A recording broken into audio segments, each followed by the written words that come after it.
Bonsoir, chers téléspectateurs d'Afro Info 243. Un grand merci pour votre fidélité. Votre présence chaque soir est une force pour nous. Nous vous sommes infiniment reconnaissants de choisir notre antenne pour rester informés. Ce matin, les rebelles du M23 ont intensifié leur offensive en attaquant les positions de la coalition FARDC-Ouazalendo à Katasomwa et Kasake. Simultanément, des combats ont éclaté à Moudougoudu, Bunkuba et Bouchobio, dans le groupement de Bukombo, chefferie de Bouito, territoire de Rutshuru. Les rebelles du M23 cherchent à traverser le parc national de Kahuzi-Biega, PNKB, pour atteindre Bunyakiri, une localité aurifère stratégique du territoire de Kaleye. Cette route, bien que difficile, pourrait leur permettre de contrôler une zone riche en ressources naturelles. Cependant, leur progression est entravée par la topographie complexe du PNKB, classé au patrimoine mondial de l'UNESCO. Alors, Maître Moïse Nyarugabo, Nyamugabo est parti de l'autre côté. Ouais. Je vous retrouve ici à Nairobi où vous participez au conclave de l'opposition. Parlez aux Congolais, quel est l'objectif de cette rencontre? Pourquoi vous avez décidé de vous retrouver ici? L'objectif principal, c'est de sauver le Congo. Il est en pleine déperdition. Et il n'y a pas un autre moyen de le tirer d'affaire.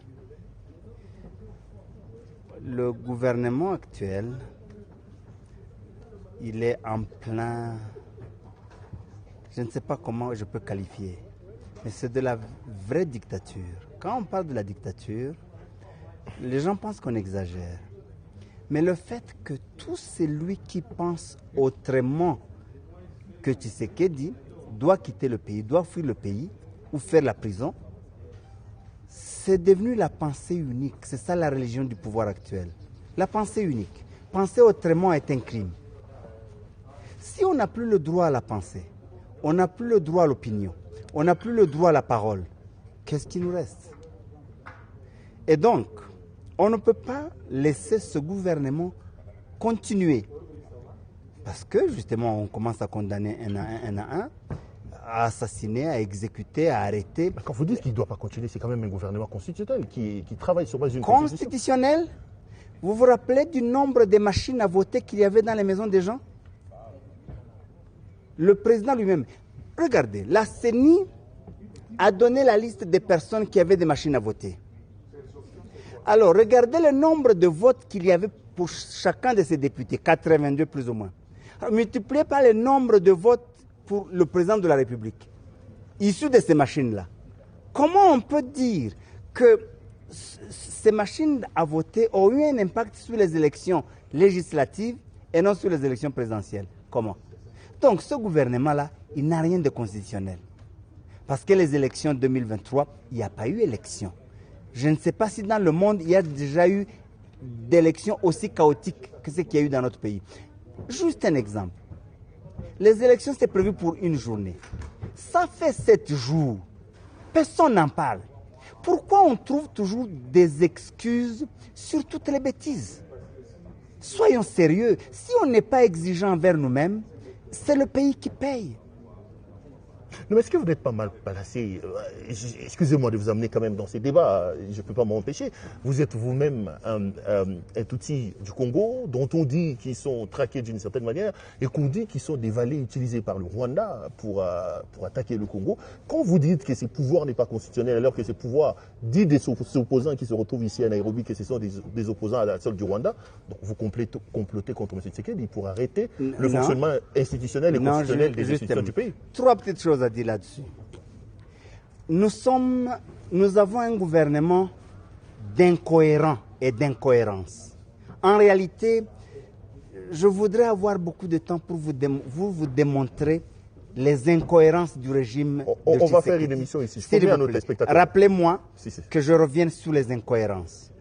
Tshisekedi un jour dit que les Banyamulenge bazaba congolais bazaba ndekonabiso. N'est-ce pas? Mais juste dans la deuxième phrase, il met un bémol pour dire ils sont comme vous, les naturalisés britanniques. Et donc, les Tutsis congolais ne sont pas congolais comme les Congolais sont belges, britanniques et français. Ils sont congolais d'origine, comme Tshisekedi, ou peut-être même mieux que Tshisekedi, parce que lui a un peu du sang angolais. Parce que maintenant on parle de la nationalité, on doit en parler. Qui est congolais, qui ne l'est pas? Tous ceux qui ont pris des nationalités belges, françaises, américaines, britanniques, ne sont plus congolais selon la loi. Donc quand on parle de ça, on doit être sérieux. Mais comme la loi est faite pour les uns et pas pour tout le monde, c'est là le problème. Ça, c'est la première question. Dernièrement, d'ailleurs, il est revenu sur ces déclarations. Il dit tous les mixages et les brassages, c'est pour injecter des étrangers.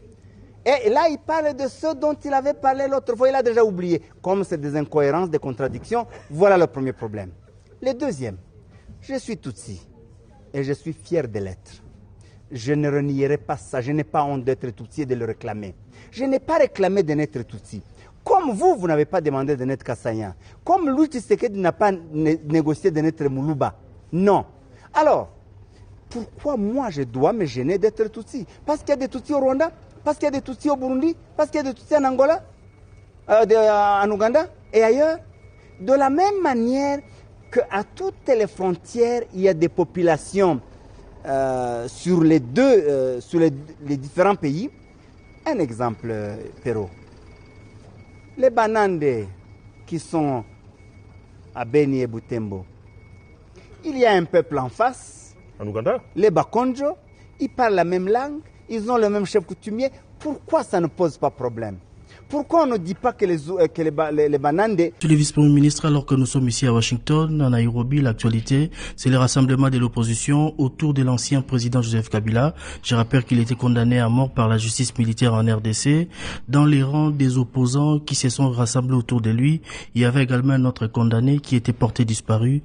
Comment est-ce qu'en tant que gouvernement, ministre de l'Intérieur, vous suivez toute cette organisation?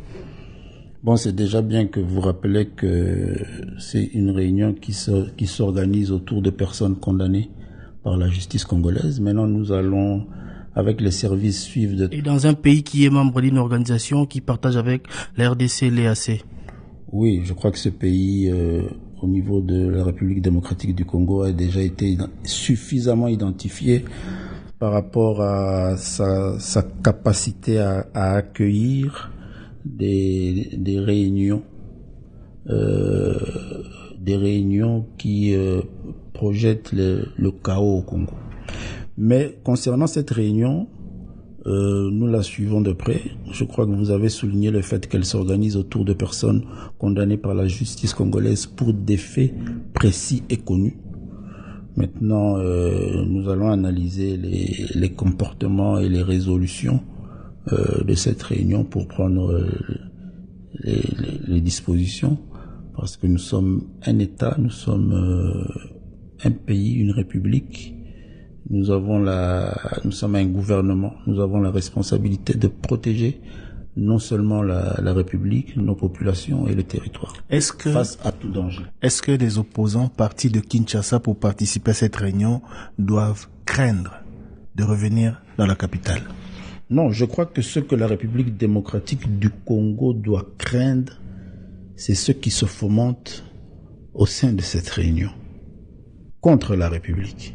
C'est ça le plus important. Vous n'y avez pas été. Ils disent que c'est des opposants, ils parlent de l'actualité, ils parlent du pays. Si c'est une réunion qui va parler du progrès, du développement de la République, il n'y a rien à craindre. C'est vous qui posez la question, c'est pas moi qui la pose. Je ne vous ai pas donné cette question. J'ai suivi certains intervenants dire qu'ils parlent du pays, de l'actualité, de la crise en République démocratique du Congo. Tout en dénonçant la dictature installée par vous, la par tyrannie. Le président Félix Tshisekedi a été élu massivement, légitimement, dans une élection libre, transparente et démocratique, pendant que la République démocratique du Congo organisait le scrutin de 2023.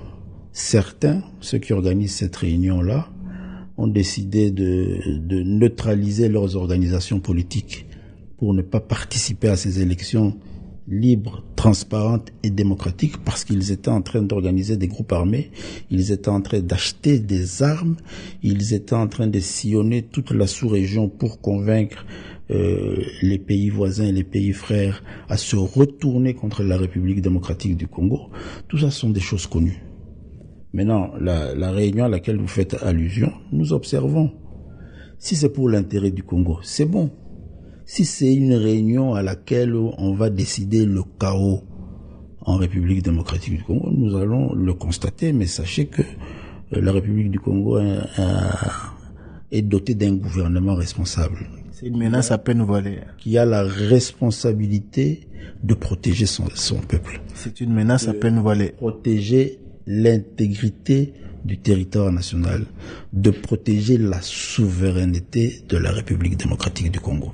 Maintenant, on observe, on a été informé, peut-être comme vous, qu'un groupe de Congolais ont rejoint des condamnés pour participer à une réunion. Là peut-être c'est pour les opposants, mais pour le pays qui accueille cette organisation, vous avez rappelé un certain nombre de faits, la nomination d'un diplomate dans la province du Nord Kivu, province sous occupation, avait suscité des réactions, la réunion pour la sortie de la FCM23, plusieurs faits se sont déroulés au Kenya, pays qui était pourtant pays ami avec l'RDC. C'est quoi la riposte côté congolais?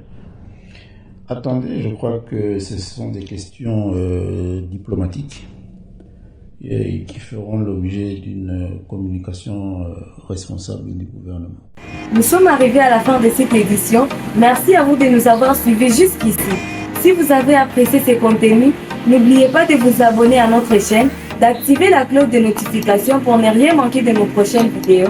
Likez et partagez cette vidéo. On se retrouve très prochainement. À bientôt.